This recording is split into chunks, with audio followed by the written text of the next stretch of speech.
সিঙ্গুরের আলু চাষিদের রাজ্য সরকার বঞ্চনা করছেন, এই দাবিতে ভারতীয় জনতা পার্টি সিঙ্গুর রতনপুর আলুর মোড়ে এক অবস্থান বিক্ষোভ মঞ্চের বিক্ষোভের আয়োজন করেন এবং সেই অবস্থান বিক্ষোভ মঞ্চে উপস্থিত ছিলেন রাজ্যের বিরোধী দলনেতা শুভেন্দু অধিকারী, যিনি কিন্তু পরিষ্কার তার সংক্ষিপ্ত ভাষণে জানিয়েছেন যে কৃষকদের স্বার্থ সবসময় আগে রক্ষিত হবে, অর্থাৎ কৃষকদের স্বার্থ রক্ষা হলেই তবেই কিন্তু ফসল উৎপাদন হবে, আর ফসল উৎপাদন হলে তবেই কিন্তু মানুষজন সেই ফসল খুব কম দামে কিনতে পারবে।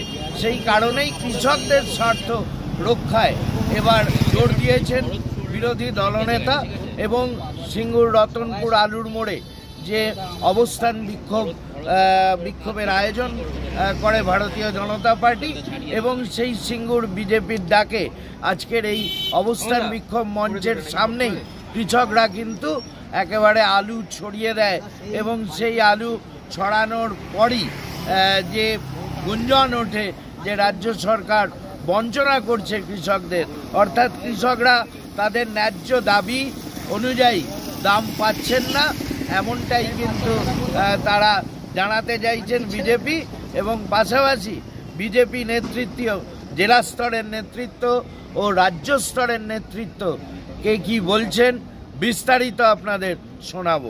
টাইমস অফ নিউজ বাংলায় আপনাকে স্বাগত। আজকের এই অবস্থান বিক্ষোভ 26-এর নির্বাচনে কতটা প্রভাব ফেলবে বলে মনে করছেন? দেখুন, বিগত যে সরকারগুলো এসছে তারা কিন্তু এই কৃষককে সঙ্গে নিয়ে সিপিএম আমলে কি বলা হতো, নাঙল যার জমিদার। তারপর কি হলো, টাটা আন্দোলন হলো। এই কৃষককে আজীবন কাল ধরে ভুল বুঝিয়ে সরকার গঠন করা হয়েছে, কৃষকদের কোনো দিনই দাম দেওয়া হয়নি। আমাদের নরেন্দ্র দামোদর দাস মোদী, আমাদের প্রধানমন্ত্রী, যে অন্নদাতা ভগবান বলছেন যে কৃষককে একের পর এক কৃষকদের জন্য যে যোজনাগুলো নিয়ে আসছেন সেগুলো কিন্তু সবকটাই কৃষকদের জন্য, যেটা আমাদের মমতা সরকার এখানে বাধার সৃষ্টি করছেন এবং চাষিকে দিনের পর দিন মৃত্যুর মুখে ঠেলে দিচ্ছেন, আত্মহত্যা করতে বাধ্য হচ্ছে। কারণ আপনি দেখুন, আজকে আলু যে সময় মাঠ থেকে উঠেছিল, যে বিকৃত মূল্য তখন ছিল, আজকে সেই মূল্য কোথায় গিয়ে দাঁড়িয়েছে। আজকে চাষিরা এখানে দেখবেন অভিনব একটা হয়েছে, আলুকে ছড়িয়ে দিয়েছে। কারণ সত্যি আলুকে ছড়িয়ে দেওয়ার মতো অবস্থা এসে গেছে, চাষিরা এখান থেকে আর দাম পাচ্ছে না, চাষিরা তার যে খরচাটা করেছে সেই খরচাটা দিতে পারছে না মহাজনের কাছ থেকে, তারা দিনের পর দিন মৃত্যুর মুখে চলে যাচ্ছে। অতএব ভারতীয় জনতা পার্টি তাদের পাশে আছে, আমরা লড়ছি কিষাণ মোর্চার তরফ থেকে, কিষাণদের জন্য লড়ব এবং কৃষকদের আগামী দিনে সুন্দর ভবিষ্যৎ করব। এবং সিঙ্গুর বরাবরই আন্দোলনের পীঠস্থান এবং সেখানে একটা শিল্প হয়নি, তো 26-এর নির্বাচনে যদি কোনো রদবদল হয় সেক্ষেত্রে আপনাদের প্রথম লক্ষ্য কী হবে? আমি একটা কথা বলি, সিঙ্গুর টাটার যে মাঠটা নিয়ে হয়েছে কয়েক একর, 1000 একর জমিতে নেওয়া হয়েছে, সেই 1000 একর জমিতে আমাদের মমতা সরকার বা মমতা বন্দ্যোপাধ্যায় যাই বলুন না কেন সেখানে কৃষি হবে। এবং আমরা একটা জানি, কৃষি এবং শিল্পকে যদি পাশাপাশি নিয়ে যাওয়া না হয় একটা রাজ্যের উন্নতি হয় না। আজকে টাটাকে এখান থেকে যখন তুলে নিয়ে গুজরাটে চলে গেল, গুজরাটের যে উন্নতি হচ্ছে, তাদের ওখানে কি কৃষি নেই? তারা ওখানে কৃষিও করছে, শিল্পও করছে। অতএব আমাদের এখানে কৃষি এবং শিল্পকে যদি পাশাপাশি নিয়ে যাওয়া না হয়, আগামী প্রজন্ম, যুব সমাজ মুক্তির হবে, তাদের চাকরি সমর্থন হবে না, পরিযায়ী হতে হবে।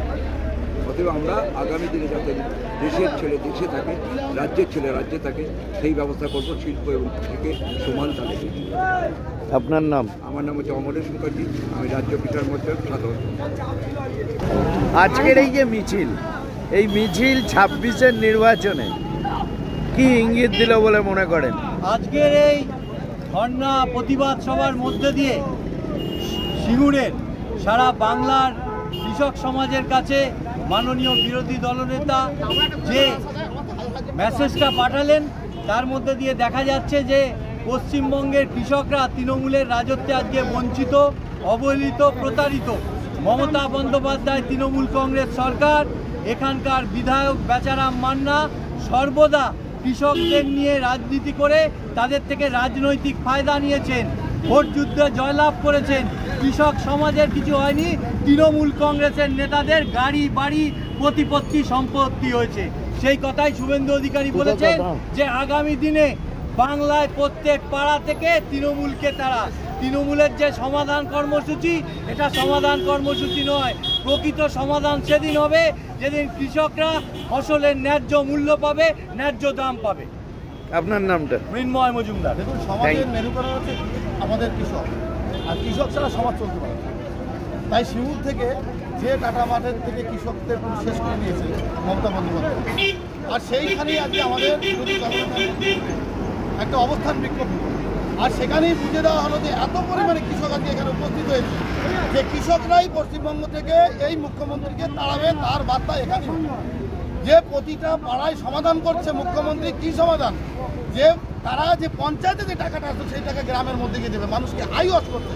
কিন্তু এই কিষানরা বলতে চাইছে যে যে গ্রামে তৃণমূল যাবে সেই গ্রাম থেকে তৃণমূলকে তাড়াবে। অতএব এই মুখ্যমন্ত্রীকে এই বাংলায় রাখবে না। রোহিঙ্গা মুখ্যমন্ত্রী, অনুপ্রবেশকারী মুখ্যমন্ত্রী, এনাকে এই বাংলায় রাখবে না আর সাধারণ মানুষ। Thank you. Bangla times of news বাংলায় আপনাকে স্বাগত। আজকের এই যে মিছিল, এই মিছিল 26-এর নির্বাচনের কি ইঙ্গিত জানালো? ইলেকশনে এর সঙ্গে কোনো সম্পর্ক নেই, প্রথম কথা বলি। কারণ এই আন্দোলনটা আমরা শুধু আজকে করছি না, সিঙ্গুর আন্দোলন আমরা অনেকদিন থেকে করছি। যবে থেকে সিঙ্গুরের চাষিরা বঞ্চিত হয়েছে, রাজ্যের মুখ্যমন্ত্রী কথা রাখেননি, তবে থেকে আমাদের এই আন্দোলন শুরু হয়েছে। আজকে এটা আমাদের শুরু হলো এই কারণেই, কারণ আলুর দাম নেই। আজকে অর্ডার সিল করে দেওয়া হয়েছিল, তার ফলে আলুর বাইরে যেতে পারেনি। এই কারণে আজকে আলুর দাম, চাষির আলুর দাম পাচ্ছে না এবং অনেক চাষি সুসাইড করতে বাধ্য হচ্ছে। বিশেষ করে সিঙ্গুর থেকে শুরু করে হরিপাল, তারকেশ্বর, পুষ্কর, আরামবাগ, গোঘাট, এই এলাকাগুলো আলুর বেল এবং চাষিদের বেল। তারই একটা প্রতিবাদে আমরা এখানে প্রতিবাদ মঞ্চ, ধর্ণা মঞ্চ করেছিলাম। রাজ্যের বিভিন্ন দল এসেছিলেন, আমরা একটা প্রতীকী আন্দোলন দিয়ে শুরু করলাম। আগামী দিনে এটা ফল করবো। এখানকার মানুষ চায় ওই জমির ওপর শিল্প, আর এই শিল্প তখনই সম্ভব হবে যখন রাজ্যে ডবল ইঞ্জিন সরকার গঠন হবে, অর্থাৎ বিজেপি সরকার।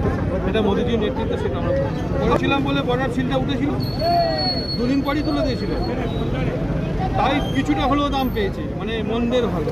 আর এখন যা পরিস্থিতি আছে, এই পরিস্থিতি চলতে থাকলে অনেক চাষিকে তাদের জীবন নিয়ে ছেড়ে দেবে।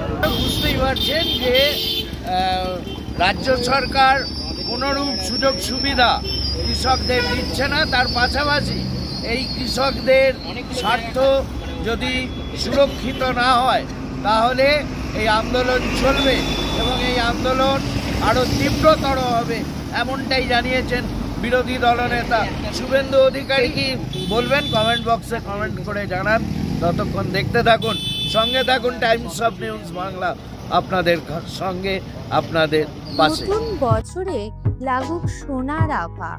সেরা সেরা কারিগরদের হাতে করা সাজ যদি পেতে চান, আজই আসুন TN মুখার্জি রোডের Senco gold and diamonds Dankuni শোরুমে। হুগলির চণ্ডীতলায় আরোগ্য নিকেতন নার্সিংহোম। ন্যায্য মূল্যে সঠিক চিকিৎসা ব্যবস্থা পেতে আজই যোগাযোগ করুন আরোগ্য নিকেতন নার্সিংহোমে।